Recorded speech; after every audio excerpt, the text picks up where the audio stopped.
guys. Happy Sunday. How is everybody doing? Welcome to the Sunday Talk Show. I am Marlene. I am the content creator for Living Your Best Life. So, welcome, guys. I hope you're having a great day so far. Let me welcome everybody in the chat.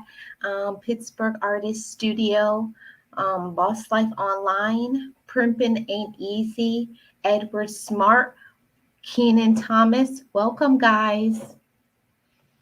And before I get started, I always do a shout out to all my members.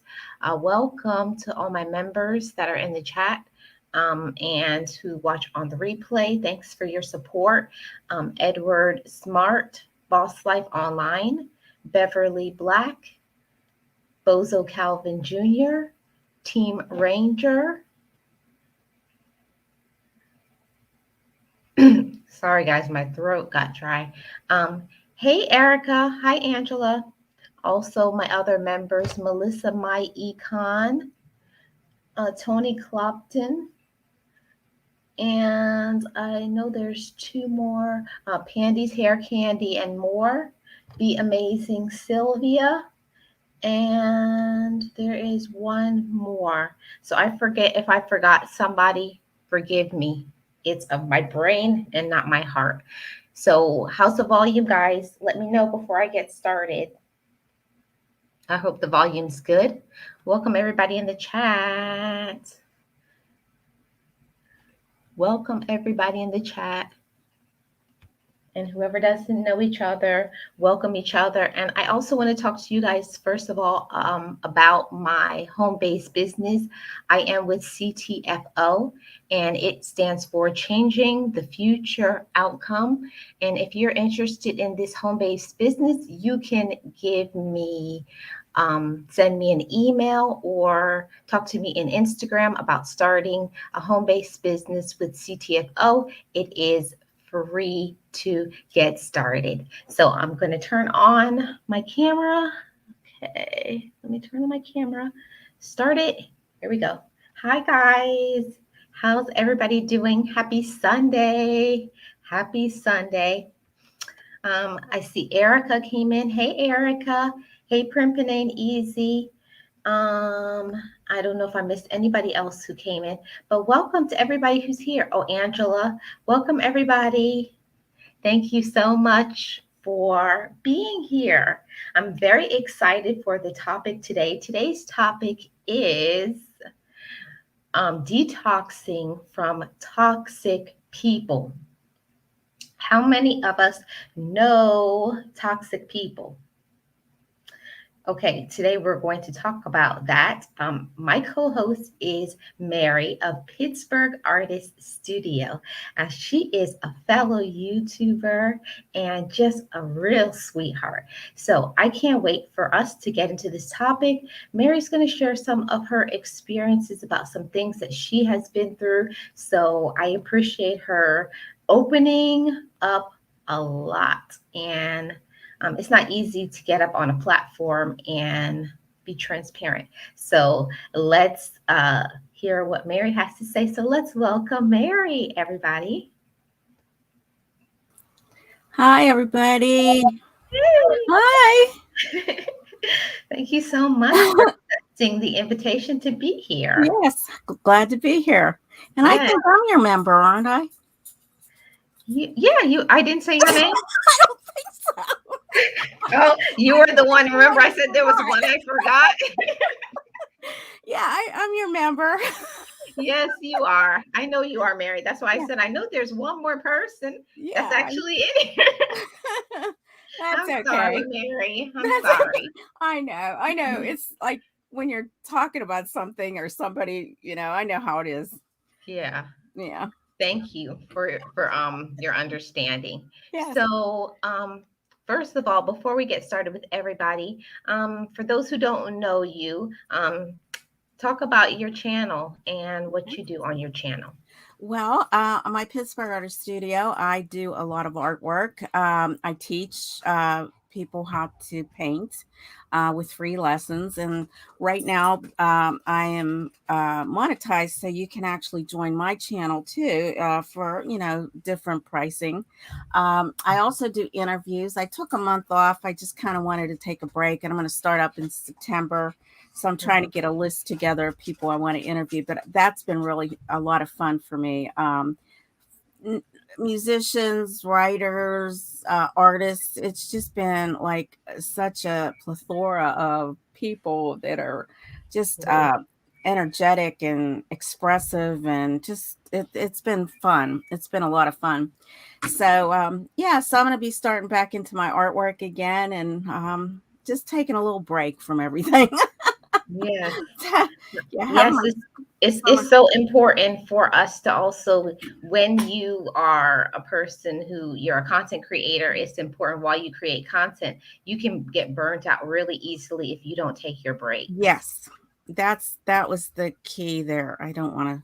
My backdrop is showing a little That's okay, bit of Mary. You're mess there. fine. Yeah, that's true. I mean, I get burned out. You just have a hard time thinking of something to do, and that's why I kind of like the interviews, because that gave me a little break from doing the art. Plus, I was having an issue with pain, so hopefully that's fixed for now. Yeah, we hope so, Mary. Yeah, so. So before we get into getting into the interview and some questions that I'm going to ask Mary, let's first talk about toxic people. So we know that toxic means poisonous or dangerous, destructive, and that is just what some people can be in your life. They can be hazardous to your emotional, mental, physical, and spiritual well being. So, Mary, you said that you know some people in your life that are toxic. Let's start off from the beginning. You said you wanted to start off with your childhood. So, Yes. Yeah. I'll let you say what you want to first. Okay, sure. Well, as I was growing up, I my mom was Italian, and her family was a little weird, to say the least. I mean, not that all Italians are weird or anything, but they had a lot of dysfunction because my grandfather was an alcoholic, and every week, even when I was just a child baby, we would go visit my grandparents on Sundays. That was a big day for us to visit. Well, all the family would be there, and I had a cousin that was very toxic, very mean, did mean things to me. Just anything that she could, she did to be nasty. And this went on for years, even as I grew up and into high school. If I had a friend and she knew I had this friend, she would make friends with it and then drag that friend away. It was like, and my mother finally realized that this was happening, these things were happening, because she would always cluster the other cousins and take them away, and I'd be sitting there with everybody, and nobody even cared, nobody noticed this, nobody could see that Mhm. this was happening. And it I mean, I felt something was wrong with me, like I just felt, she'd always tell me like, oh, I got this for my birthday from my aunt this and my aunt that. And in the meantime, when I had my birthday, nothing happened. Nobody gave me anything, and I couldn't Mhm. understand why. What was so special about her? Why was everybody so into her all the time? Well, she would just make me feel that way. Like she would make Mhm. sure that she told me that uh, she was special, and I wasn't. Oh, she told you that. Well, yeah, I mean, it was like that's how I felt, that she was more special because she was getting special treatment and I wasn't getting it, you Oh. know. So, as I got older, I was in high school and I saw these other things happening. I just decided to stay away from her, and I kind of like edged away from the family, like my grandparents and everything. I didn't even go visit them after I turned a certain age. I just said, "Mom, I can't do this anymore. I don't want to go there." So Sundays were I just stayed home because I was old enough to stay home. Mhm. And eventually, that family there, we stopped talking because, as you'll see later, I was divorced, and I decided to go to college. And one day, my aunt came to our house. That was my cousin's mother, and she's sitting there, and she said, "I just want to tell you something." She said, "Just because you're going to college doesn't put you up here. You're still down here." And she said it exactly like that. And I said to my mother, I said, "I don't ever want to see her at this house again." I said, "I don't want to see her. I Wow. want nothing to do with her." I said, "I'm done with that person. She's nothing to me anymore." I thought, "Yeah, I'm doing this for my kids. I wasn't doing it because I wanted to go to college." And I was like in my 30s, I didn't want to Mhm. have to start over again. But that was the only way I could figure out how to do things. So, Mhm. and then when my mom died, we weren't talking at all to the family. The family, there was only one aunt my mother talked to. And my mother did not I knew that phone would ring when I was, It's okay, Mary. It's I'm okay. not going to, yeah, just don't pay attention to it. Okay. I my mother did not want to tell anyone that she passed away because no one ever bothered with her. She was like Um, the outcast in the family. So my one aunt that she did bother with went and told everybody. Well, that was the end. That was the end of mhm. everything. I told her, I dropped the F bomb, believe it or not. And I said, "I want nothing to do with this darn family. I'm done with Yeah. you people." I said, "You had no right to do that. You knew my mother didn't want to say anything, and you went and told everybody. I'm done. That's it." So Wow. I haven't talked to those people. Well, I know she died, that aunt died. But as far as the cousins and things like that, I haven't talked to anybody for about 8 years in that family. Oh, So wow. I just, that was it. Yeah, you I just severed the relationships. okay. Yeah, because So I you were saying from your childhood that that cousin of yours was manipulating you.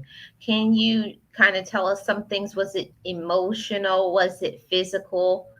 emotional mostly. It was emotional mostly. I remember one time, my cousins were visiting.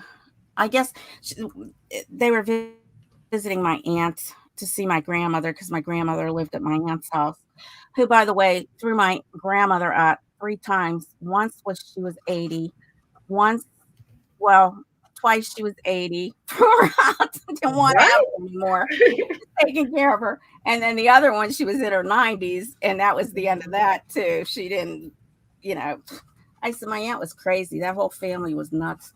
Um, so they really, I guess, through all the alcoholism and the dysfunction from that, they didn't know how to relate to people right. I look at it that way. That's the only way I can think of it, is that way. It's a psychological kind of thing, but it was weird.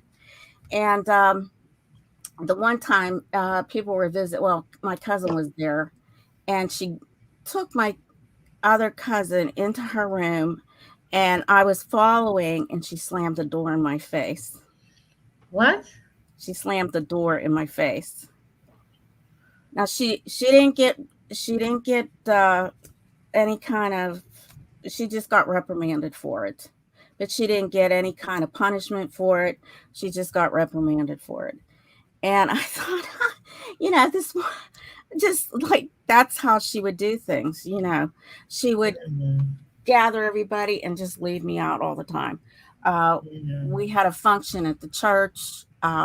It When I was younger, to still, I was probably about 12 or 13, and we were going to this park. It was like a gathering of these, young people in the church, Mhm. and I had not known anybody but her. We went together, and she left me all day. She left me all day. She found some boys and she took off. She was a wild little thing.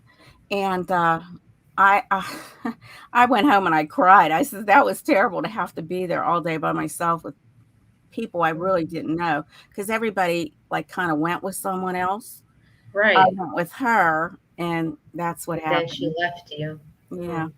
So, can I ask you, did from your relationship with her, did you get like some kind of emotional scars from it? Like, did she cause you to have problems in other relationships with other people? Yes.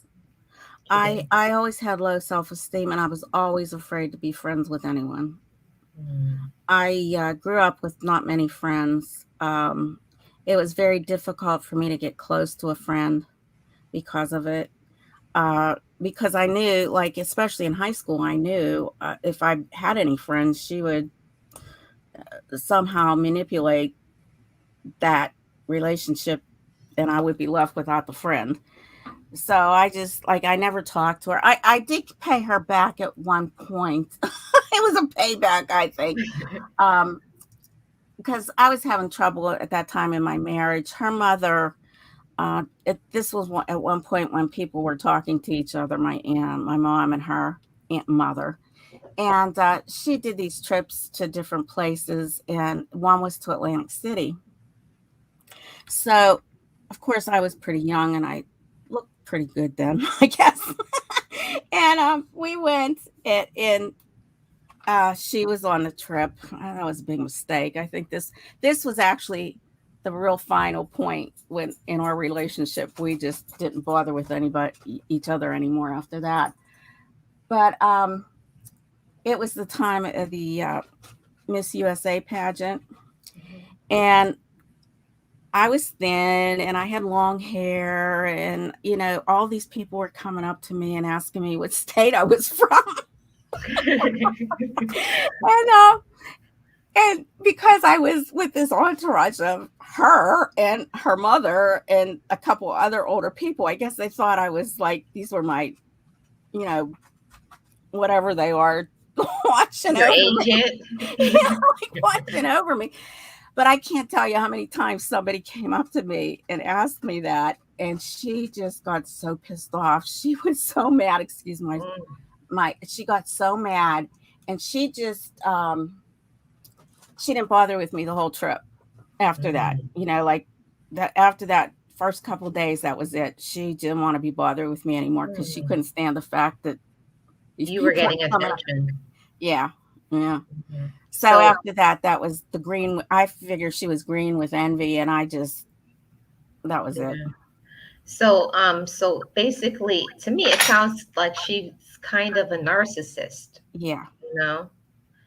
yeah, But back then, we didn't know those terms, right. but I do think that she had a mental illness. Well, I think she did too. I think she did too. She couldn't stand anybody else having attention because every Mhm. time, I mean, all the attention was always on her and my family. You know, they always like made fusses over her, and when I was with her, people were making fusses over me, and that just bothered her, I guess, and she didn't like it.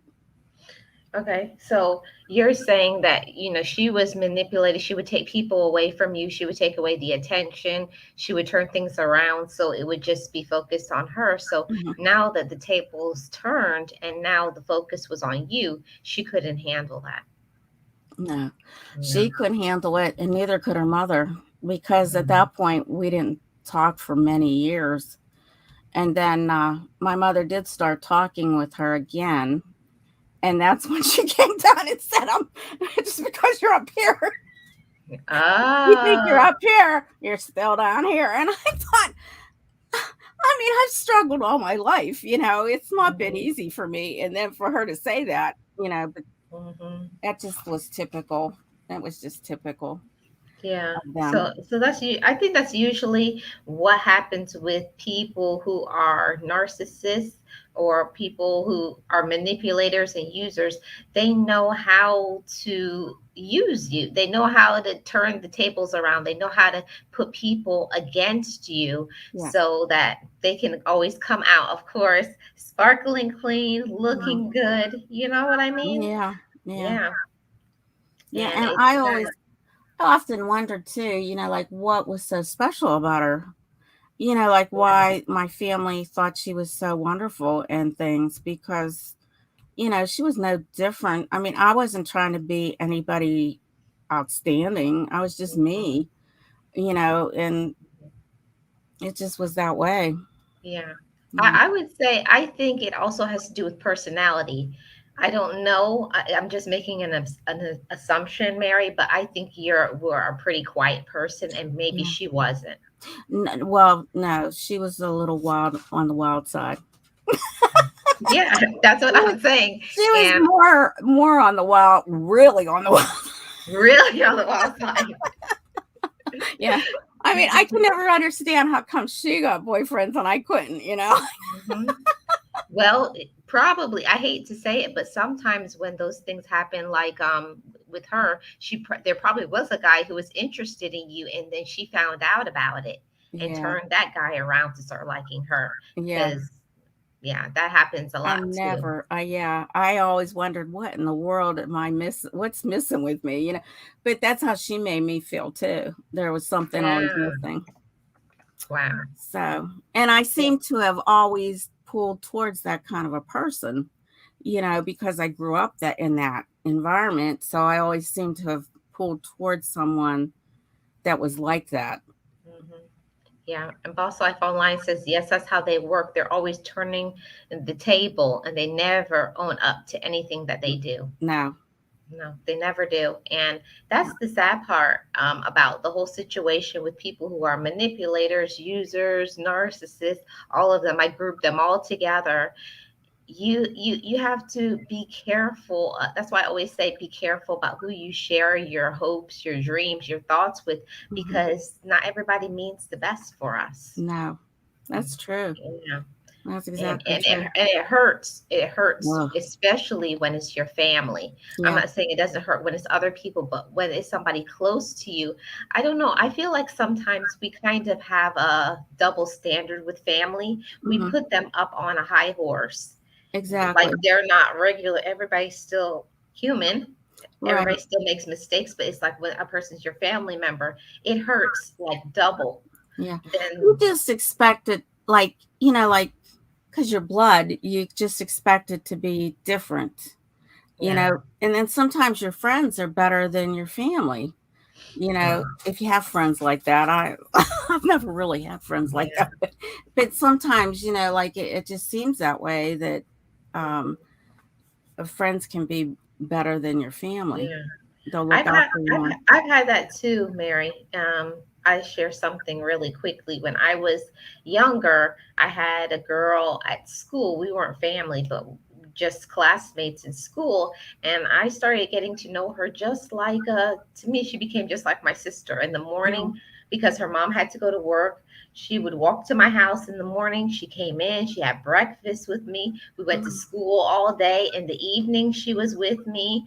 And then I guess one day, maybe when her situation changed, and maybe I don't know what happened, but maybe she didn't need to come by for breakfast or something, whatever. But then she started talking about me, you Oh, know, and telling people about things in my house and like private mhm. business, Yeah. that I don't think it was like appropriate telling people in school things that was happening in my Yeah. life. And I was Right. like, I, you know, I don't know. It's just Yeah. something that I don't think you're ever really prepared when you get stabbed in your back. No. You're No. Oh never my goodness. prepared for it No. because when somebody told me who said it, I was like, no, it Mm. couldn't. Are you Yeah. sure? Her? Yeah. I can't tell Yeah. you how many holes I have in my back from that night. I mean, Yeah. So there's many holes. oh gosh, yeah. I mean, it's Yeah. sad.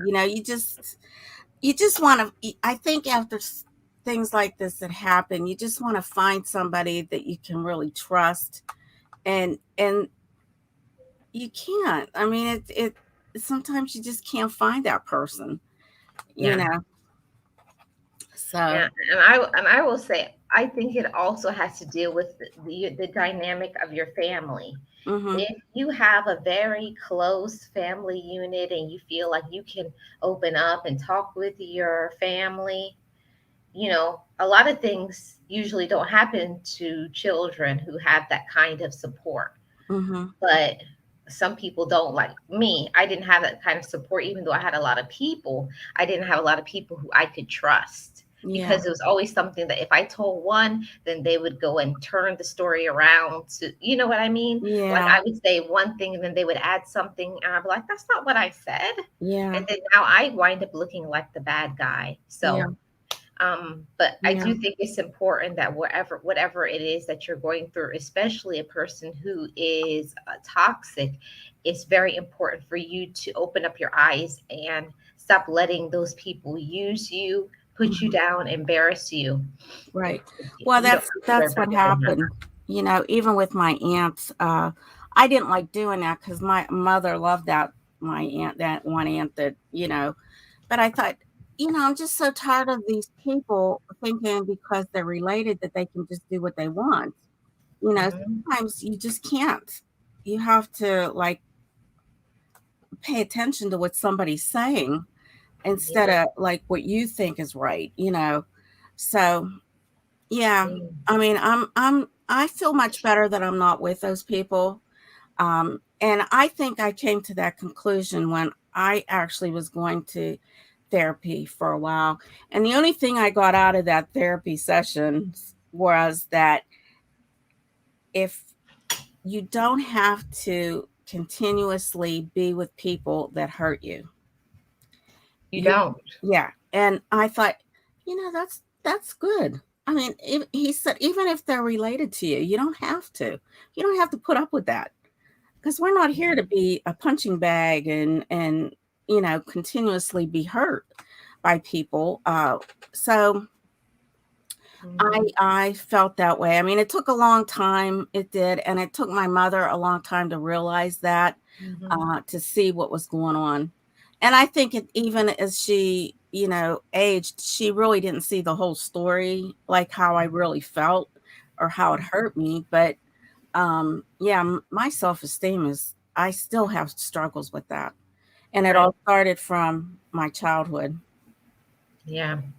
So, Mary, I just wanted to say, I'm so sorry that you went through all of that. It's something Yeah. very difficult. A lot of people can't understand if they have never been through What is it? situations where they've been around a lot of toxic people. Some Mhm. people would just say, "Oh, it's easy, just avoid them." But a lot of times, especially if people have turned your name and dragged your name through the mud, Yeah. now your reputation is in the tank.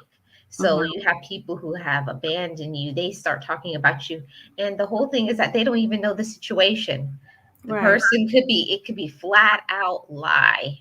Right. Exactly. And they'll Mhm. believe that because they trust that other person, but they don't know that they're dealing with a narcissist or a Yeah. abuser, manipulator, whatever Yeah. you want to call them.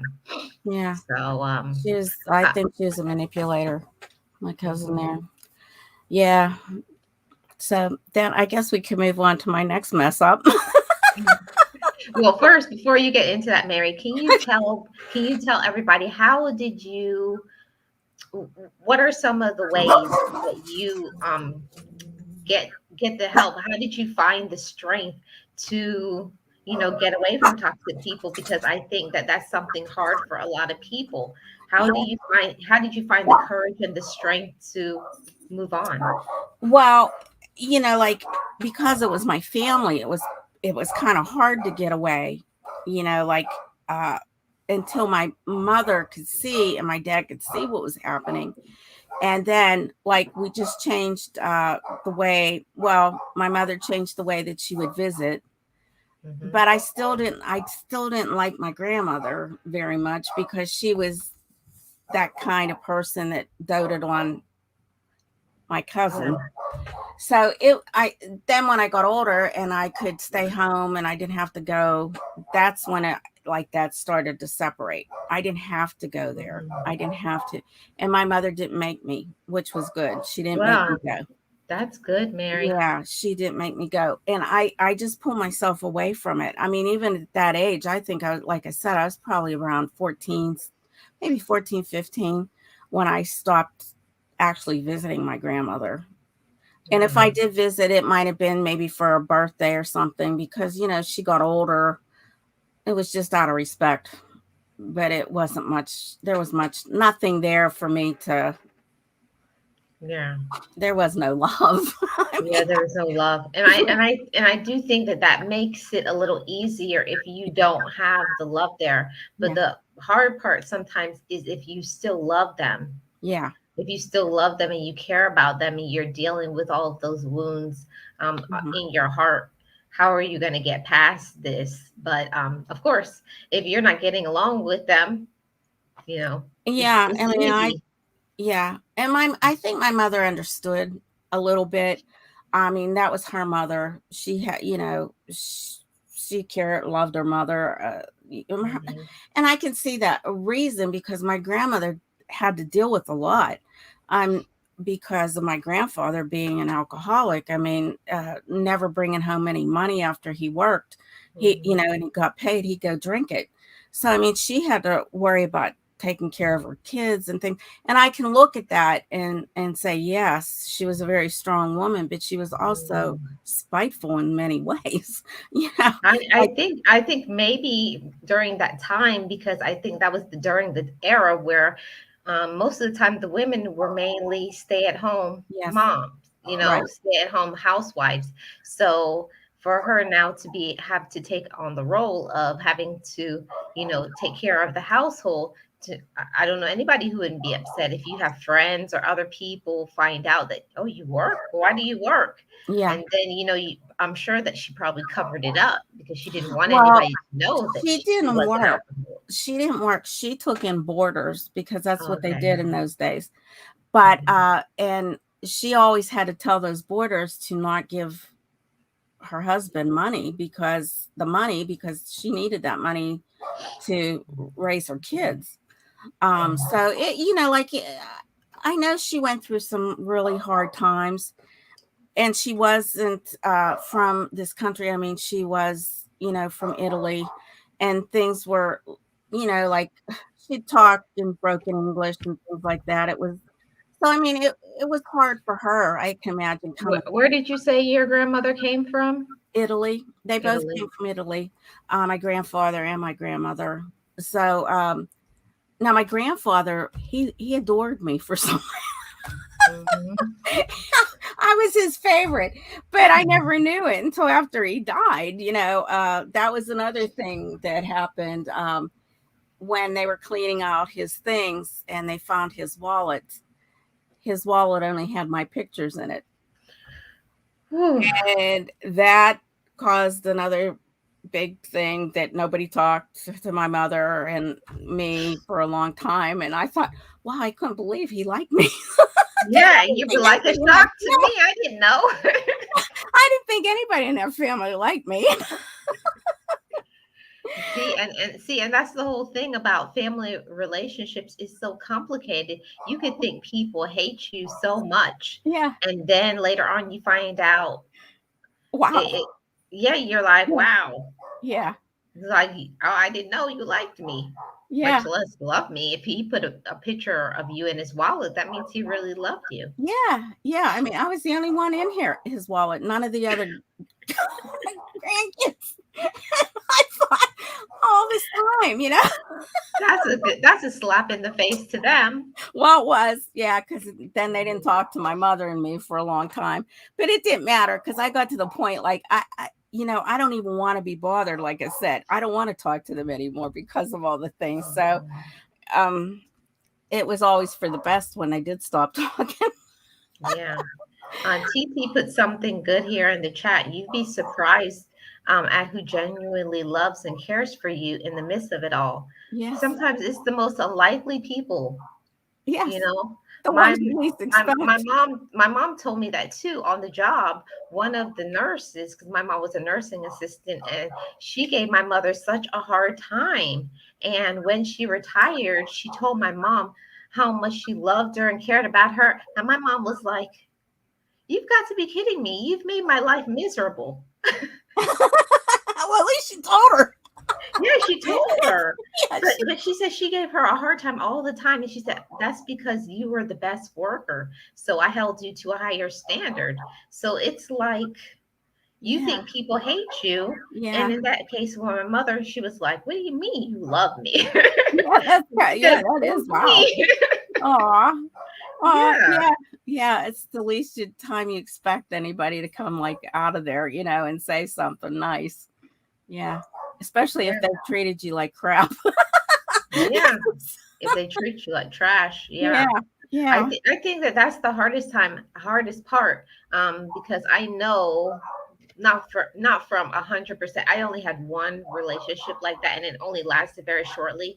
But when you get into a physically abusive relationship, that's a whole nother thing about a toxic person, because it's not just a physical pain and healing that you have to heal from, but also the emotional, because they also break down your spirit and tell you, Yes. nobody will want you, you're Yeah. ugly, all these things to make you feel smaller, Yes. smaller, smaller, smaller, smaller, until Exactly. you feel like you're nothing. And because they isolate you from family and friends, now when you really need somebody to be there for you, nobody will be, because you don't they wouldn't make you go out, they wouldn't let you have friends, they didn't want you to be around other people. So it's very complicated when Right. you're dealing with toxic people. It is. It is. I mean, I've never been physically abused, but I feel mentally abused. Yes.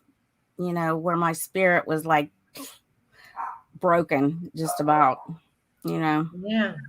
And so, how did you recover from that, Mary? Because I know you had said that you struggled from the beginning of your life with Oh low yeah. Well, self-esteem.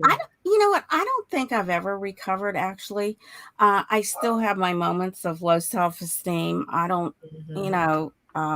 don't think you fully ever recover from it. Hmm. Something can always bring you down. I do suffer from depression because I think of all these things that have happened. So I think that it's just, and you always seem to find people that start that toxic a relationship again. I mean, Hmm. my ex husband. I mean, I'm lucky right now. I have a great husband. I probably treat him worse. You poor guy. Yeah, he had to put up with me, I'll tell you. Hmm. But anyways, like finding that man and the things that he did. So now, Mary, you're talking about your ex-husband. Yeah, like it just seems like I went from one thing into something else that was just about the same. You Okay. know, you just don't, because you're so used to that, you know, Hmm. and that his whole family was like that too. I mean, they just made me feel like nothing. I So was you never. had it from your husband, his family, plus your own family. Yeah. And it just seemed like, it was just one big thing that just kept growing and growing. And it took me a long time to like decide that I had to get away from him. I always felt, like you say, how you get stuck into something because you don't, like, I didn't feel I had qualifications to take care of my kids. Mm. And that was my biggest concern. I mean, my kids were everything to me. So, um, I didn't know what I was going to do because the only skill I had was doing hair at that time. And um, you didn't make a lot of money. You still don't make a lot of money doing that. Mhm. So it was like, I didn't know what to do. I really didn't know what to do. And it took me 12 years to finally say, I can't do this anymore. I can't Wait a do this minute. Hold anymore. on, Mary. Let Okay. me, so everybody can catch up. Okay. Mary, you just said it took you 12 years to get away from your ex. Yes. 12 years. It's a long time. That's a really long time. How did you handle the first question? I don't know. I'm not trying to invading your No, privacy, that's but okay. um Mhm. were you living together or were you not living together? Yeah, you could say we were living together, but I don't think we were really living together because he was never home. He Um, was, he worked a lot, and then on weekends, he was with his friends. I wouldn't see him the um, whole weekend. And mm, he would never give me money for clothes. So I ended up working part-time in a fabric store to make clothes for my kids. I needed to make, I had to have something to wear, I didn't have a car. He wouldn't let me use the car. Uh, Wow. these were things that like my self-esteem really went from nothing to really way down to, And then also you were dealing with feelings of abandonment. yes, yes. And I couldn't understand why he was like that. I couldn't understand why he would leave me like that, or why he would even leave his children. I mean, um, Natalie was 9 months old. I brought, I finally said, "This is it. I want you out of here." And he gave me a 2 weeks notice, like it was a job. What? He said, "I'll be out of here in 2 weeks." So I had to put up with him for 2 more weeks. And he walked out. Nicole my oldest daughter had a friend over, and he walked out when the friend was there. And I had Natalie for 9 months. She was 9 months old. So you had Natalie, a baby. yeah. And I Mm. thought, you always think somebody's going to change. That doesn't Mhm. happen. People do not change. If They they're get they like get that, worse. yeah, if they are like that, they don't change. And because I was Catholic, that was in the back of my head, because you're not supposed to get divorced when you're Catholic, and you're not supposed to this and that, but, like one day the priest, he said to me, he said, "Well, it was your mother's fault that he left." I said, "My mother had nothing to do with it." And he says, "Well," he said, "you really should get back together." I says, "Okay, I get back together and you're going to find me jumping off the bridge dead." Mm. I said, "That's how bad that is, because my self-esteem Yeah. is so bad." "Is it really that bad?" I said, "Yes." I mean, these priests have no idea, like, what you go through on a daily basis. Everybody thought he was great. On the outside, everybody thinks everything is great. Yeah, because they paint themselves as like the hero of all Yeah. heroes. That they're such a good person, and in Oh, front of everybody, they make themselves look so good, and they make you look terrible, and yeah. they get your self-esteem in the toilet. It was just so bad. And he'd, uh, he'd always make me feel like I was nothing. He'd say things Mm. like that, like, um, "You're stupid," or, he'd make you feel stupid. Uh, in many ways, he'd make you feel that way. He would, like I said, leave me all the time. I was like, I might as well just be a single parent, because he wasn't there at You all. already were married. Yeah. Well, yeah. Basically, I mean, I was doing everything, to the point, like, plus trying to provide clothing and everything else, and it just got so crazy.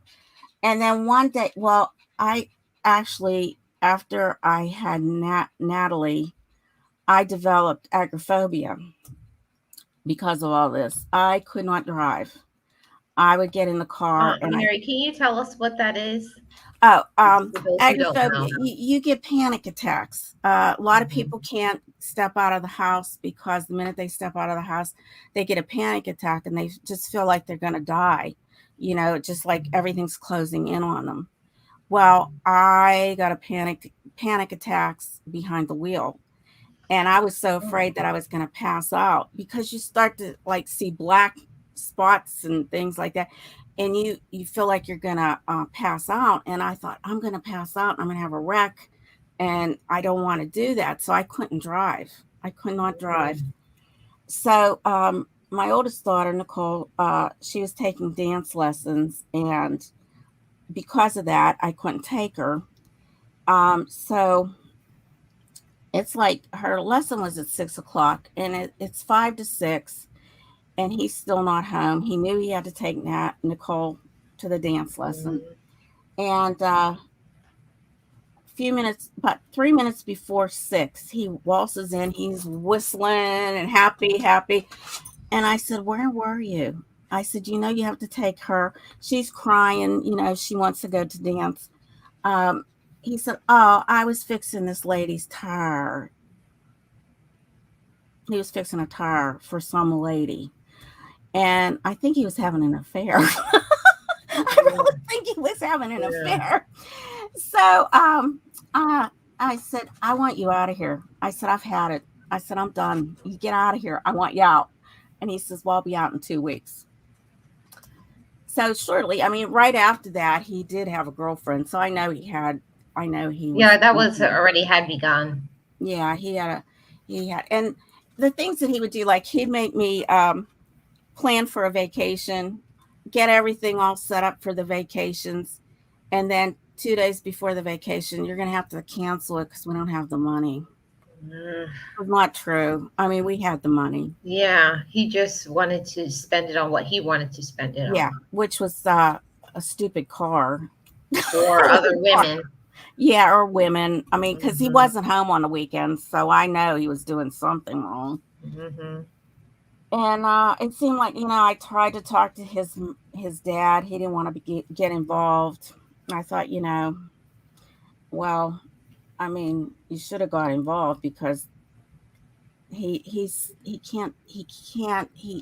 remarried. He's still the same, but he does go on Yeah, vacations now. that's the same thing because it's just a cycle. Because all it Yeah, is just a new label. They may get a different relationship, but they're still yeah, the same person, yeah. The just only thing, repackaged. yeah, he does go on vacations with his new wife. That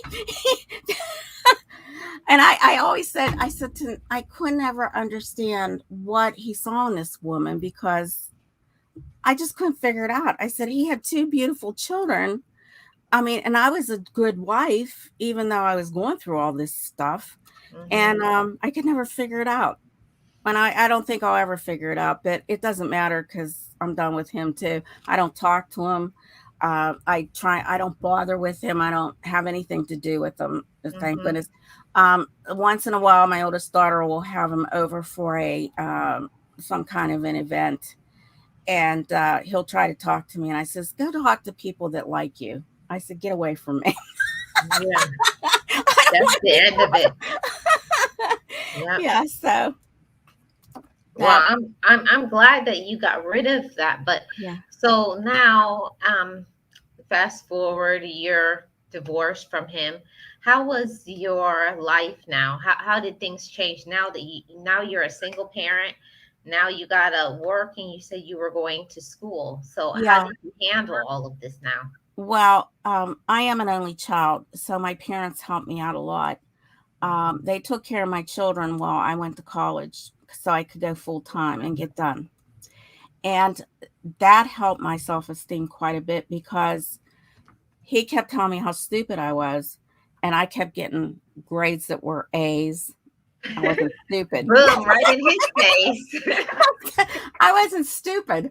I graduated with honors and things like that. So, and then I went to on for my master's degree, and I graduated with distinction there too. So, and I went to Carnegie Mellon, which is kind of prestigious around Pittsburgh and throughout the country. Sometimes you'll hear somebody mention Carnegie Mellon. I proved that I was not stupid. I had to prove that because if I didn't prove, I think that that also was for you too, Mary. I think you yes, needed to reaffirm that in your own mind, because yeah, sometimes when people have beat down your self-esteem, now you have to build back up your self-esteem, and then start saying to yourself, "See, I'm not that." yeah, It's for and you too as well. it did help. It really did. I mean, uh, that was kind of like it just made me feel better about myself. Um, at least for those 4 years. Yeah. 5 years until I got the one job. But yeah, I mean, I felt that I really accomplished a lot, especially at my age, being older. Yeah, and how was that? Because you said, you graduated, you say you got your master's degree and all of that. How was that to start going to college? How did you feel going to college and being, in your 30s? Yeah, well, at first I hated it. I resented it all because I figured, why am I doing this? Why am I in this situation? I was so mad at God. Why did he put me in this, spot and everything? But I was going to a Catholic college on Hmm. and I had learned a lot of theology and things like that helped me too. And it just after I guess my sophomore year, when I went into my junior year, I started to really like it. It had changed. You know, those first 2 years were the hardest for me, but after I got through those first 2 years, everything else just kind of seemed to work out. I felt good. It was working for me. I was doing good in my classes, and I was taking a lot of theology classes. I had a wonderful teacher who I really appreciated. His name was Scott Holland. He was a Mennonite, and he was wonderful. He was just wonderful about theology. He didn't teach religion; he taught theology, and the nuns unfortunately didn't like him because everybody would take his classes because he was so moving. I mean, he moved you, and so they wanted to let him go. He told us the one day in class. So I something I would have never done in my life. I got a petition going, and I had all these Oh, students sign you it. became like a what do they call them? I can't think of, I'm getting a blank now, but like an activist. Yes, I wanted him to stay, and I got the petition. I got all these kids to sign it because they all wanted him to stay. And he came into one of the. I was like a work study in the humanities department. He came in and he said, "I really appreciate what you did." He said, "You take me to lunch," and I said, "Are you going to stay?" He says, "No." He said, "They told me I'm still going." Mm, But he did find a good job. He's at another theological seminary, so he's like a professor there. But I just couldn't believe that they could get rid of him because of that reason. So that's when my Catholicism started going down the drain yeah. because I figured if they did something like that, I mean, that was Mhm. just wrong, just wrong. Right. And TT said something in the chat. Hold on. It was a little bit ago. Hold on. Oh yeah. She put this, it's so hard. But this saying hurts, but it's true. Never let anyone tell you more than once that they don't want you. It's all in their actions. And I do believe, not always, but sometimes we get those red flags where somebody is telling us, by their actions, they're ignoring you, they're talking to you out of the side of their mouth, that, they're being disrespectful, they're not doing the things that they used to do. So they're showing you in their actions, but a lot of times we're not paying attention because we do sometimes get comfortable in relationships and think how it started, it will always be this way. But Yeah, you got to open your eyes too as well so that you don't get used. right, exactly. That's true. That's true. I mean, like it took me 12 years, and then by the time we were divorced, it was a 17-year thing because there were Oh my situations. goodness. Yeah, because I was living in the house that my parents had, and they gave it to me, and we had a little bit of a mortgage. It didn't take us long to pay it off, and he felt that he deserved 50% of that. And I said, "There's no way you're What? getting And 50% of you had my." the children, right? Yeah, I mean, a 50% of that house that my parents all paid all their life for, there's no way he's getting 50%. I don't care what he put into it. So I had to Mm, give up a lot. I mean, I had to give up all his retirement and things like that.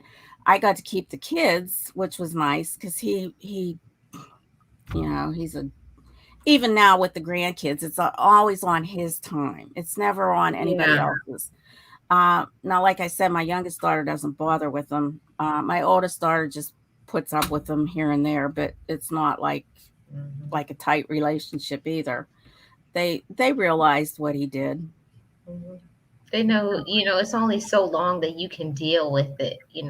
Yeah, Kids know a lot more than even the parents say. They knew from a long time ago something's not right. right. Now I consider him a definite narcissist. He is definitely a narcissist because it's Wow. always about him. So Yeah. you know, so So so now you got away from him. You finished your schooling. And what happened next in your life? Were there any toxic relationships after him?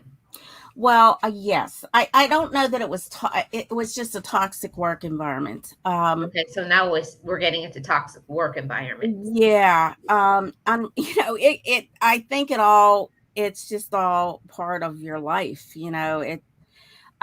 I wanted to get a job so that I could take care of my kids, and I ended up working for a gas company. My title was a technical fieldman. That should have said a lot right there. And basically, I was a man's job. What I did is I drew pipeline installations. My dogs, Okay. Grumpy. So the, that's my new dog. It's He's a okay, barker. Mary. We don't mind. We love the dogs on the talk show.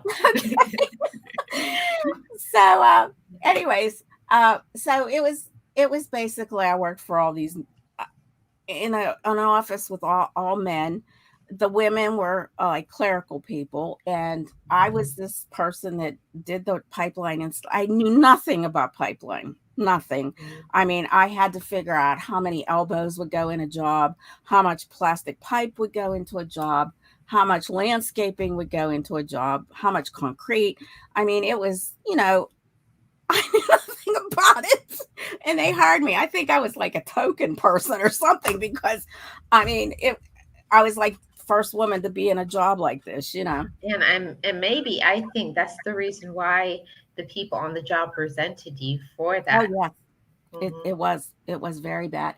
And I had a boss that they called Charlie Manson. That was his nickname. Ooh.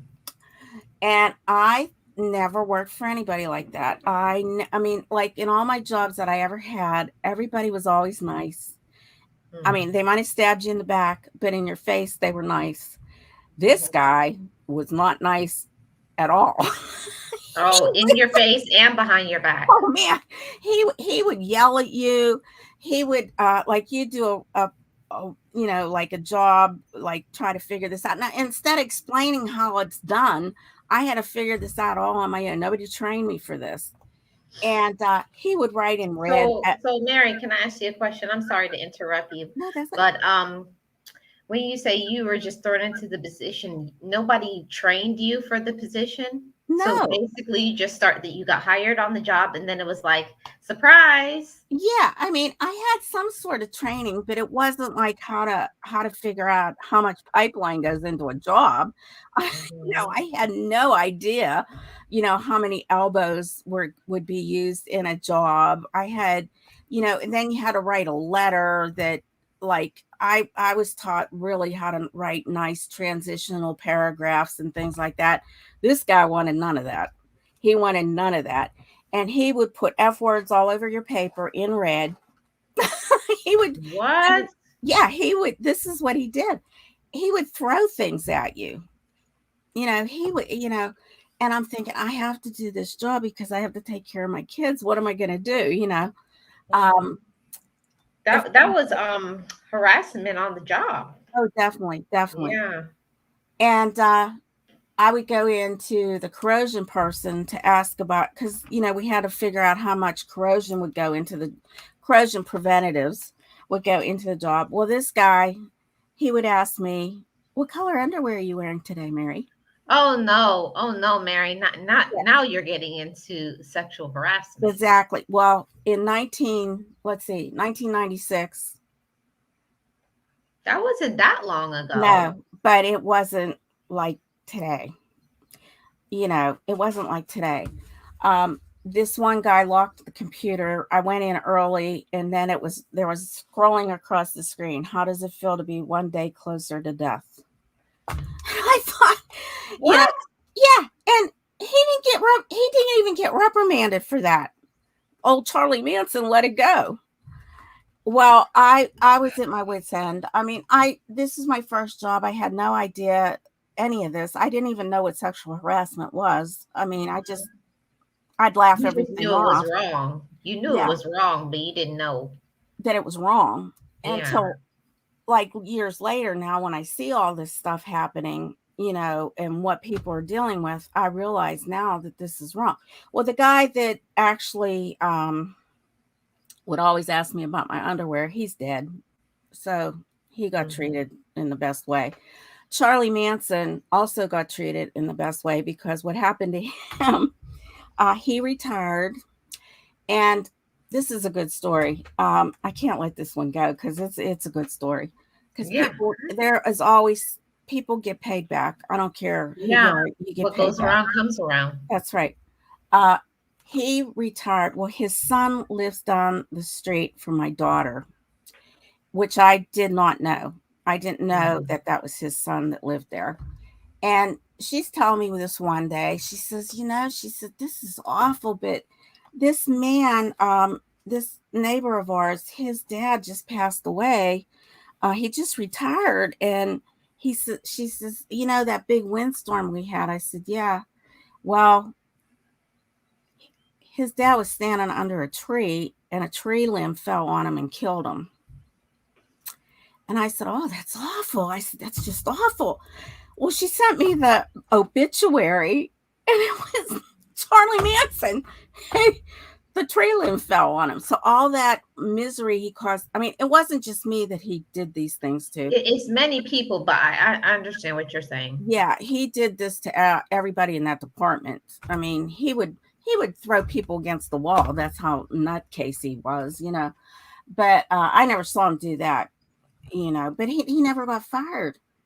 He never got Wow. fired. He was in that management position and did these things and never got fired. And I even took it to the HR people there. I had written everything down. I had, like everything that had happened, like what he would say on my papers and stuff like that. What, the corrosion guy was doing, what this goofball was doing with my computer. I wrote all this stuff down, went to HR. They wanted me to confront everybody and tell them what I felt.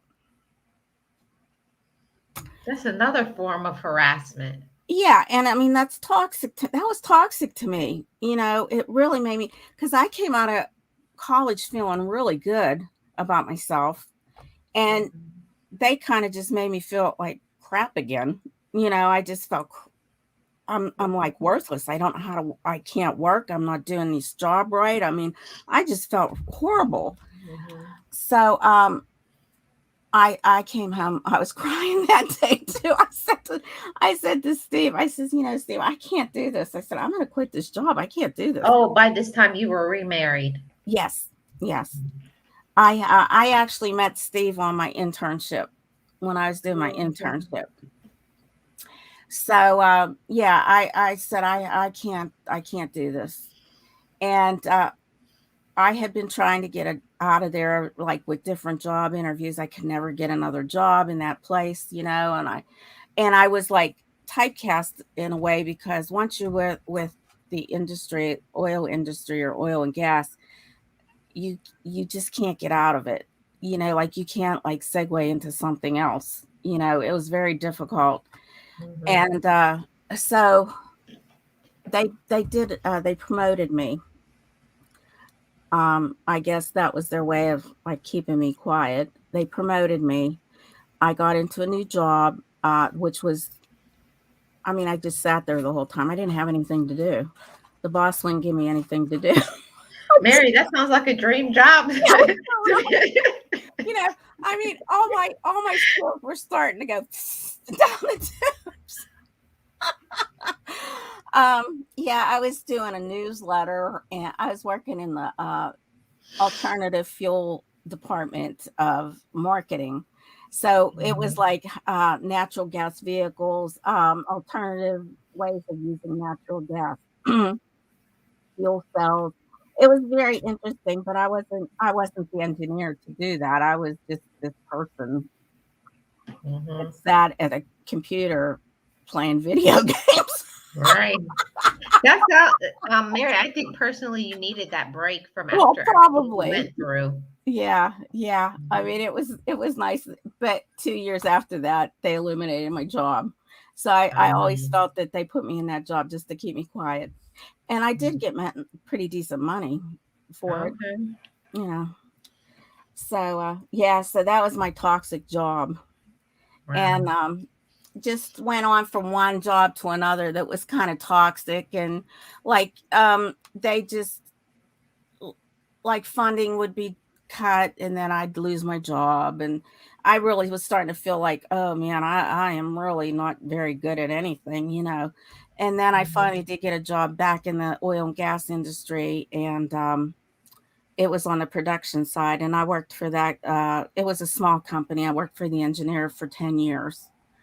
And he was starting to get on my nerves. So I decided that was it for I said, I'm retiring. I'm starting to get sick of this. You're like, this is enough. Yeah, Yeah. TT and Robert say the same thing, that they paid you to keep you quiet. Yes, they did. They Mhm. did. Because I figured with 2 years like that and just abruptly eliminate my job like that, Mhm. you know. But that gas company eventually decided that they would go on to the production side and they sold their distribution side to another gas company. So all those people that hurt me and did what they did, they all lost their jobs. So you see how everything always comes back full circle. Yeah. My thing is, I don't know. I don't know if it's being petty, because my friends say that I'm petty, but I want to see people. I want to see when they get that axe. But Yeah. sometimes you're not there to see, when people get, Yeah. when Yeah. the karma comes back for them. You don't get to see it, but sometimes you may hear about it. Yeah. Well, I heard about it and it was awesome. It was awesome. I hate to, gloat over it, but it was awesome. It was just a great feeling that I felt Mhm. finally, that's another thing with my ex. I can never understand. He's always so lucky with everything. Everything's so lucky. And, I'm struggling all the time and he's got everything just great. And, when is that karma going to hit him? I just, Well, Mary, I personally think, I know sometimes that we may not see, when we break up with people and stuff yeah. like that, you may not see, but they're having their own issues, Hmm. that we may not even know about. What about his health? Is his health Yeah. good? Well, yeah, it's okay. He keeps going. I mean, he's healthier than I am. Mhm. Yeah, but Yeah. in other ways, it may not always be what we can see, but you don't know the battles that he's fighting within Yeah, himself. that's true. You don't know, and trust me, God is faithful and he sees and knows everything. So we Yeah. may not always get to see everything, but trust me, Yeah, everybody in the end is going to get back for what they've done. So don't that's worry true. about them. Yeah. Well, I figure it that way too. There's always judgment. There's always judgment, That's and, right. and It's that's not what we us. have to focus ourselves on, that, Yeah. instead of always trying to worry about trying to fix the situation, or pay back or something like that. Don't worry about it. You deserve better than whoever these toxic, narcissist, abusive people are. You deserve to get out of the situation and to be away from them. That's right. I'm so much happier now that I don't work because I don't, you know, Yeah. And how does that feel, Mary? Tell us who are still in the employed field. yeah, How does that feel to I am be so retired? well. My husband retired, and I thought, you know what? He's retired. I'm tired of working. I was working part time, and it was getting harder and harder because of the health issues, the pain issues that I have. So I missed that little bit of income. But you know what? I don't care anymore. I figure, all these years I worried about everything, trying to take care of everything. And I think it's time just to enjoy myself now, even if I don't do anything. Mhm. And like I said, I retired when I was 62. So, and I worked part time till just recently. When I retired, I guess it was the end of April when I decided that's it. But yeah, it's sad how things have changed in the work world too. Yeah. It's not like it used to be. I mean, it's just so demanding and you get no credit for anything. And my youngest daughter's going through that right now. She just changed jobs and she's trying to learn the job and it's just like stressing her out. She's just, and I said, I told her, I said, you're getting a little bit of training. I said, I never had any training on any of my jobs. Mhm. They think because you have a master's degree that you can just, go in there and know what you're doing. And that's not true. I mean, you need a Mhm. little bit of training. Yeah. Well, Mary, I'll tell you, one time I got into a job fresh out of college. I just got my associate's degree at 20, I don't know, 20 something years old. And then they're like, oh, you're going to be a manager. Oh, wow. Oh, wow. Yeah. I was like, oh, this is going to be fun. Wow, that was quick. Wow. Because I was the only one that had a degree, so they had to give the position to someone who had a degree, and I was like, hmm. And there was like, can we go? Yeah, you guys can go home. I was like, I didn't know what I was doing, and Yeah. I trusted everything that people said to me. Oh, I have this appointment, and they're like, she, because somebody said one time, oh, I have to go and take care of my kids, and they're like, she doesn't have kids. I Oh, was like, she no. don't have kids. So I had to learn that. I think that job teaching taught me to have a backbone and tell Yeah. people no. And I think in Yeah. everything you learn things. Well, that's true. That's Mhm. true. I think that that first job, as horrible as it was, really taught me that I am not going to get taken advantage of, Mhm. that I am a good worker, whether people think it or not. I do my job and I do it the best I can. And that's all I can do.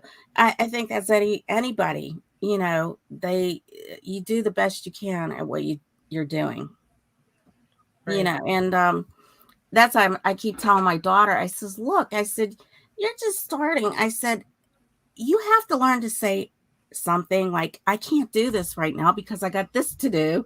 What's more important? You know, Yeah, and but I think that's the issue most of the time when you're younger. I don't know about everybody else, but it depends on your personality. yeah, Me being, I was always a very shy, quiet person. It was hard for me to speak up when people were giving me too much. They would say, "Marlon, can you do?" Okay, okay. Marlon, can you? Oh, but I was gonna do, but we need this. Okay, I had to learn to say say no. no. No, I Yeah, can't do that. Or tell people you need to do that, or yeah. learn to delegate and ask somebody else to help you. Well, All that's of those things you have to learn. But when yes. you kind of just get out there in the workforce after college, you're kind of just, you don't know You where don't to realize. go.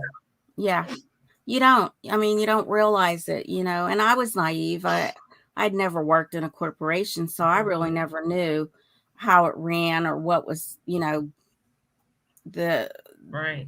the protocol on these things. I mean, I did get a backbone. I have to tell you this story.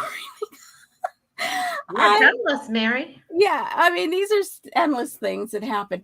This while I was the technical fieldman, a lot what technical fieldmen did was they drew the pipeline installations and figured out the pipeline and how much would go into a job.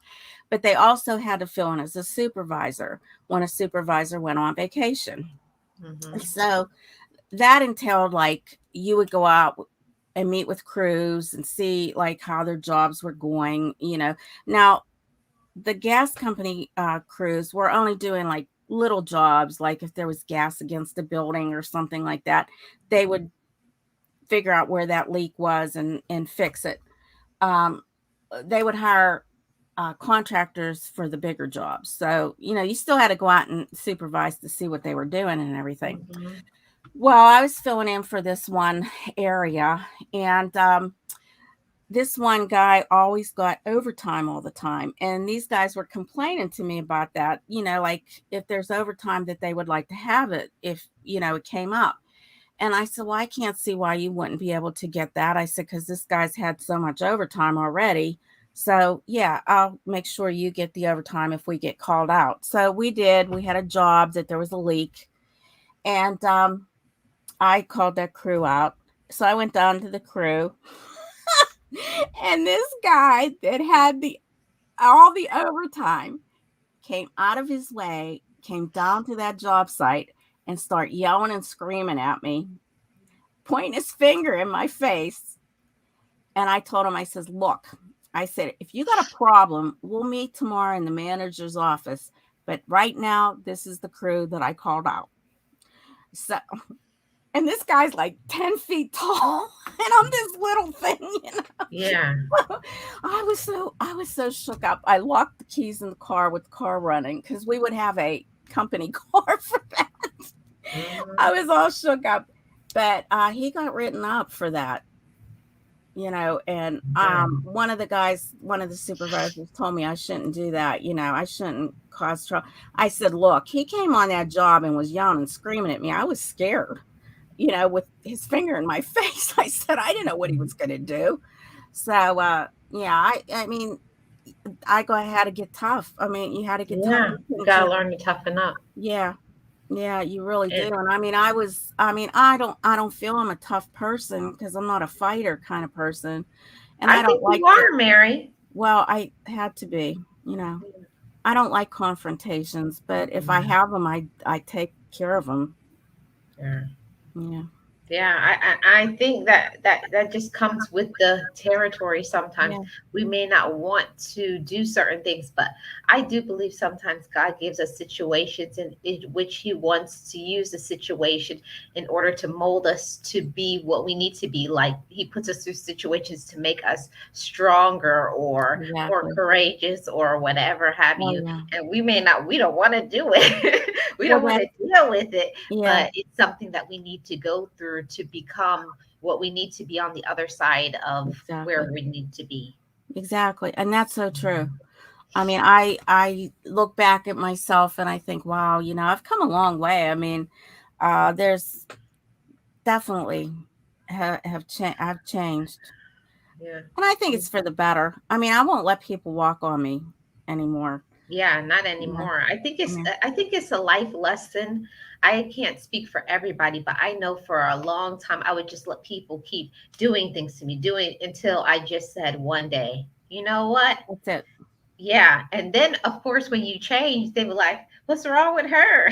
Yeah, yeah. They don't understand it, you know. Yeah, they were like, oh, ask Marley. Marley will always do it. I remember somebody said that to me on the job because every time they would ask me to do overtime, it was always yes.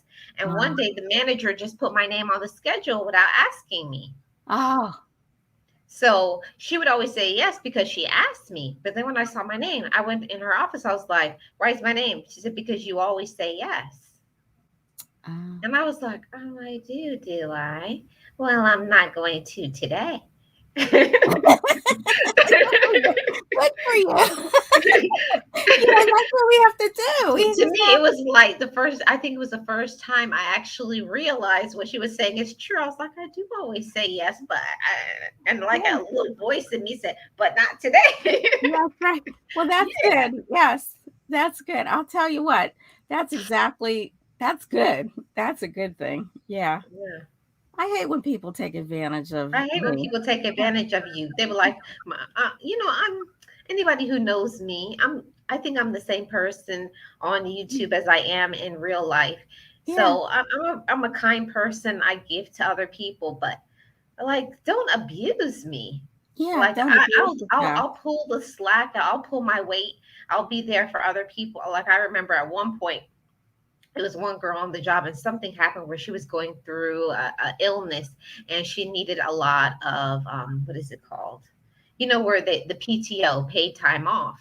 Oh, yeah. Yeah. And she needed it because she was going through, I don't know if it was cancer treatment, it was Oh, something, but she didn't have enough, so that meant that she wasn't going to get any money, and she was an older person, so oh, I wanted to give her all my over, and my oh, manager fought me hard because they're like, why should you give her your over, she didn't work for it. And I said, because I want to give it to her. And then we all signed a petition. Everybody in my department gave her was it? their PTO so that she would Oh, have enough until because they told her she couldn't work for 6 months.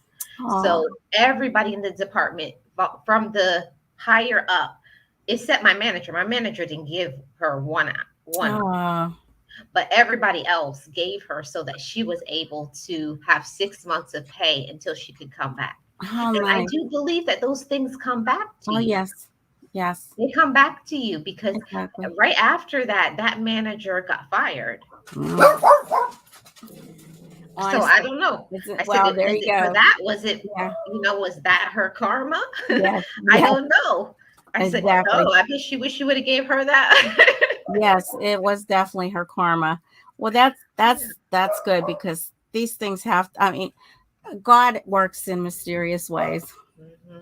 Just like when that tree limb fell, I thought, man, that was God saying, "You're done. You're done. Yeah. You have not Yeah, done I've had anything enough right." of you. Yeah, yeah. I mean, that was just like, wow, that's the first time I ever experienced anything like that. Hmm. And I thought God was working there, you know. Yeah. Yeah. Yeah, But I'm so glad that you were able to get through all of that. And yeah, I am too. it's very encouraging, Mary. Yeah, I mean, you have to realize at one point, and I think with that doctor helping me, and when I overcame also my ability to not drive, I when I overcame that doctor helped me through a lot too.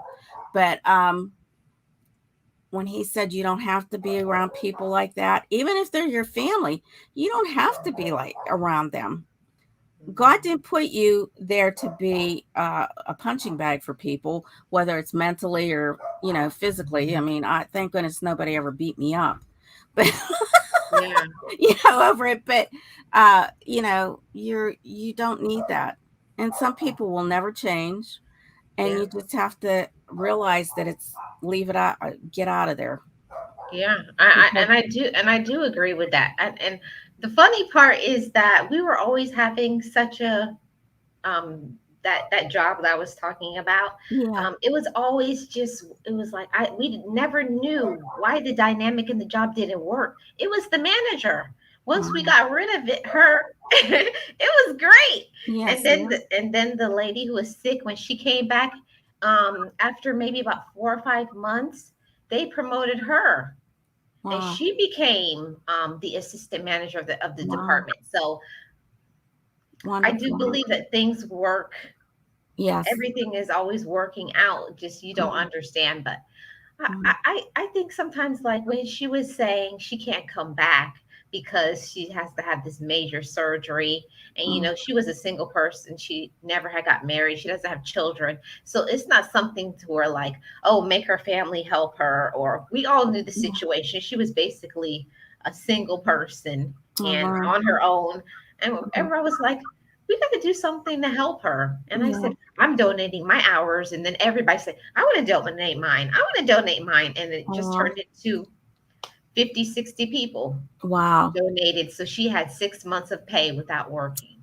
that is so beautiful. Mhm. That is really And nice. it's because of the person that she was. When she was Mhm, at the job, she would work for you. She would come in early. She stayed late. So she was always helping everybody else. And she was really kind. So mhm. trust me, what you do, it Well, follows you later on. Now, when she needed other people, now everybody said exactly. we have to help her. Yeah, Hmm. yeah, that's true. It does. Hmm. It does follow you. So Yeah. I do appreciate you being here, Mary. Is there Oh, anything that you want to add? I just say, like God is your guide. And I think that Shannon said something here that he tells you, he lets you know when it's time to leave that too. Hmm. Like you have to put your faith in God. And I think that was what I did with my ex. Like I would pray, like all the time, like, let me know what I need to do. I can't live like this. And then just that one day, it just like all happened and everything worked out. So, you just, I don't know if people hear all of you pray, but I mean, I do, and I put my faith in God, and I hope that God guides me in the right direction, which He does. And That's you why just, I yeah, also too, Mary, because I was in a situation too. Just being honest, I wasn't always, a nice, good person. Like I used to be nasty to people for no reason, but it was because of the things that had happened to me in my life that I needed to deal with those back issues. And uh, then now, because at a certain point, I remember one time somebody said to me, "When are you going to stop being so nasty?" aw, Uh, I I can't told believe you were myself nasty. I didn't think I was nasty. And then when I Mm, started thinking about it, I was like, you know what? They are right. At a certain point in our lives, we have to learn to stop blaming other people right. for our own stuff. It's nobody's stuff but yours. Yes, other people Mhm. can do things to you, but you have to assume responsibility for your own. Right. You have to take care Mhm. of you. Yeah. And I think you get to a point where you reach that point where you say, okay, it's time for me. You can only take so much. And Yeah. I think in all my, even with my work experiences and things like that, those 10 years that I put in my last job, I just woke up one day and said, I can't do this anymore. I'm done with this. I just have no desire to do this anymore. And that's it. And I Yeah. was done. I mean, Yeah. you just feel it. You feel it. Right. Just like And my marriage, I knew it I was over. What? Yeah, when you feel when it's over, but also for people who are in toxic relationships, especially if you're being physically abused, Uh, you need to find a way to get out and to be in a safe environment for you, and especially if you have children or other people yes. like, uh, because it happens to children. Sometimes it's not always romantic relationships. Sometimes it's the parents. It Hmm. could be a sibling, but you have to be safe for yourself, but Yes. you have to talk to somebody. Yes. I mean, there's places that you can call. I was very fortunate to be able to go to college and my parents watch my children. I don't know how they did that because I can see with my grandkids, I don't think I could put up with them every day.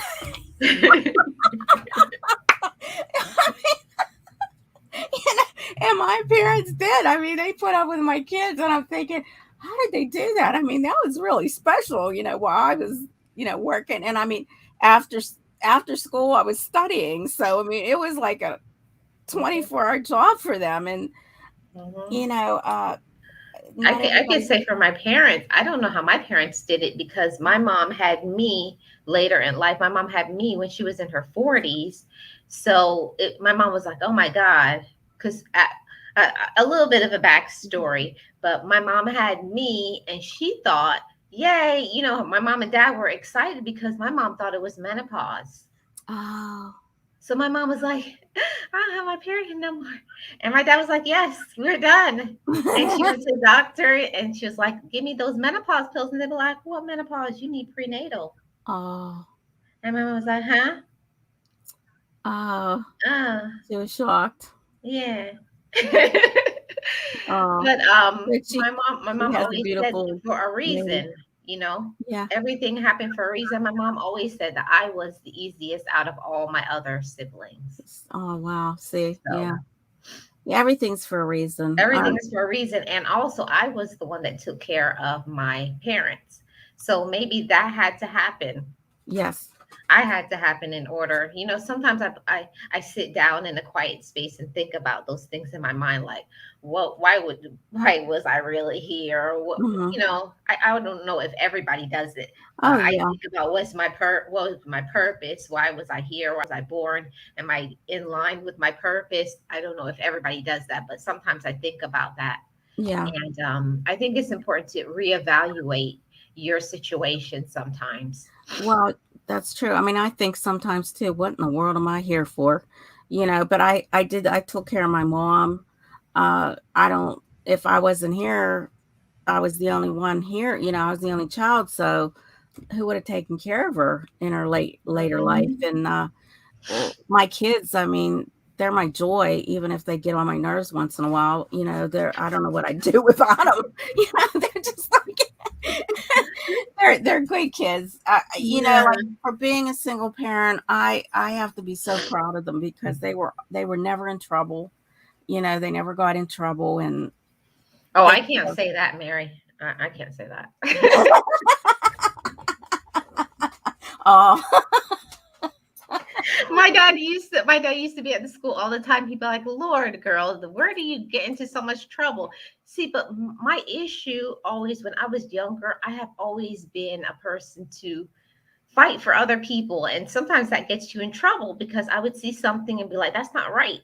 Yeah. And I would see somebody bully somebody, so I would go and just slap them in the back of the head. I'm like, stop bothering them. Yeah. And of Yeah. course, I get in trouble, but in a kind of way, I've always been a person who does not like injustice. I just Yeah. had to learn a different way Yeah. to handle being an advocate for other people. Yeah. Yeah, Hmm. that's good. Well, see, you're here for a reason. Yeah, Yeah, yeah. to help people. Yeah, that's what I figure. I'm here for a reason. I don't know what it is now because I haven't really done much. But I think you have, sometimes, Mary, we have to look at our life and you really don't understand who you impact. Like, I don't know, my mother was always a person to do things for people, but it was when my mom passed away that's when you really see what kind of person they were, because Mhm. all these people, all these women, because my mom did a lot of um, mentoring for young Wow. teenage girls and stuff. So Yeah. all these people were crying because my mother was their mother. Aw. So it was like, so I was like, she was a mother to a lot of people, because I would see all the Mm. time my mom giving out plates in the middle of the night with foil on the top, because I didn't know that some kids didn't have food to eat, Yeah. or she said take $5 for this. So now that I'm older and I'm looking back and I'm remembering, saying, oh, I remember when my mom did this and that and this and that. So you kind of have to, you don't really know what your impact in life That's is true. until, Yeah. unfortunately, until they're gone. But it's nice to look back and say, man, they really affected somebody, a lot of people's lives. And I feel Yeah. like that's wonderful, because I didn't realize my mom had affected so much people. There was over Yeah. 300 people at her funeral. Wow. Wow. That's And we had to good. shut the doors. We said we can't let, we're Yeah. at the capacity, we're over capacity. So Wow. Yeah, mhm. that had to be really, that would have been mind-boggling to me. Yeah, and I didn't Yeah. know, Yeah. because my mama was always like a sweet little old Yeah. lady, and Oh, I was like, what? All these people showed up for my mother. isn't I was that like, something? oh, it's pretty good. It makes Yeah. you feel good inside to know that. I was like, yeah, my mom was pretty awesome. Yeah. You think that for yourself as a child, but you don't realize how much people that they Yeah, help. that, I guess that's true. I know I've impacted my children because Mhm. they both are in college. Well, my oldest daughter went to college. She's done, but my youngest daughter's been struggling through it. So hopefully, she'll get done soon. And I don't think if I wouldn't have went to college that they would even considered it. So, Yeah. so that's an impact that I think that was positive. And my oldest daughter has written the books, which I think, wow, that's really nice. Because Mhm. when she was little, this is a story too. We went to a teacher conference, and of course, I had her in a Catholic school, and Mhm. she was in second grade, and that nun told her in front of me that she would never amount to much. Oh, Oh, I know that burned you up, Mary. oh I yeah. know. And you know what?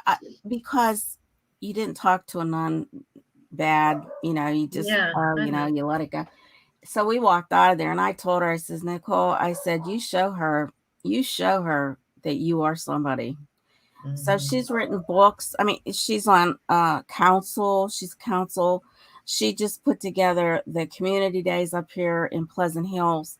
I mean, she is such an, like into so many things and does so many great things. And I'm thinking, Mhm. she never talks about it.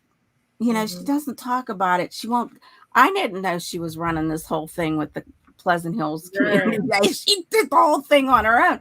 And I said, wow. When I found that out, I says it was surprising. And I hope Sister Francine's watching. Yeah.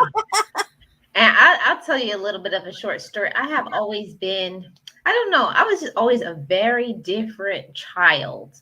I think because my mom always said I was her wash belly. That's something that they call in Jamaica. Like, you're the last child, Uh, I'm the last child, so I'm number 10.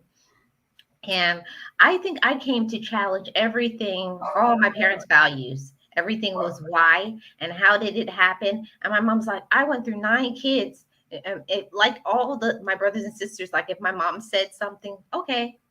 I was like, why? And how come? Who's going to be there? What color? Why are we wearing this color? Yeah. Okay. Yeah. Yeah. I was that child. Like I had to know everything. And my dad would be like, oh my God. But I Yeah, think, all right. Yeah, Natalie's the same way. My youngest daughter, she will ask all the questions, so I understand that. and Why are we doing but that? I think it's important to have all of those type of personalities in a family Oh yeah, because I'm a person that I may not have spoke, like I was always very shy around other people, but I always was advocating when something wasn't right. I'd be like, no. I'd be like, right. no. Yeah. Yeah. Because I remember one time when I was a little kid and I saw somebody come in my mom's house and take $5 off the kitchen table. Oh my, yeah. So I saw them and they were walking towards the door and I slammed the door. And my mom was like, that's rude. Don't close the door in their face. I was like, give my mother back her money. Ah. And my dad looked at me because I was always very shy. Yeah. And he was Yeah. like, who took Wow. $5? Wow. Yeah. So I Yeah. was always very quiet, but You I don't know. had I that. was a handful. I don't even know what I was. I can't even explain. I was just a different child. Yeah. No, I mean, you seem to be a great person to me, Oh, even in well, those times. my mom and dad said, "Oh, I was the one." Well, you know what? Because you were the youngest, and things always are different with the youngest child. Yeah, So I didn't play with injustice. Like yeah, I didn't like it. I was like, no, no. right. I mean, why Mhm. would you want, if you can change things and make things better, Yeah. you And, know, and and and I used to see the potential in people too.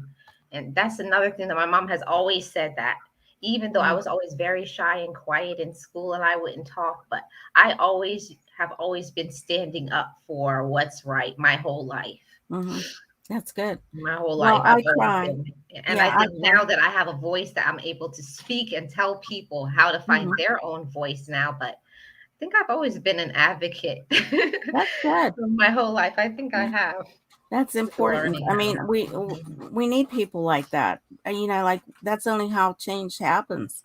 Yeah, that's the Especially only with way. injustice and Mhm. things. If And you sit back especially with and just toxic people. and toxic people, I mean, Mhm. you can't let these things happen to you. And you Mm-mm. can't let it, if you can see other people. Now, a lot of people don't like you to interfere in their lives, but you can always just say, how can you deal with that every day? Right. And Yeah. I do appreciate everything that we talked about today, and it was really great. I enjoyed it. I love It's always having good to you here. get it off my chest. I must get it off my chest a lot. But yeah, it feels good to get that all out. Yeah.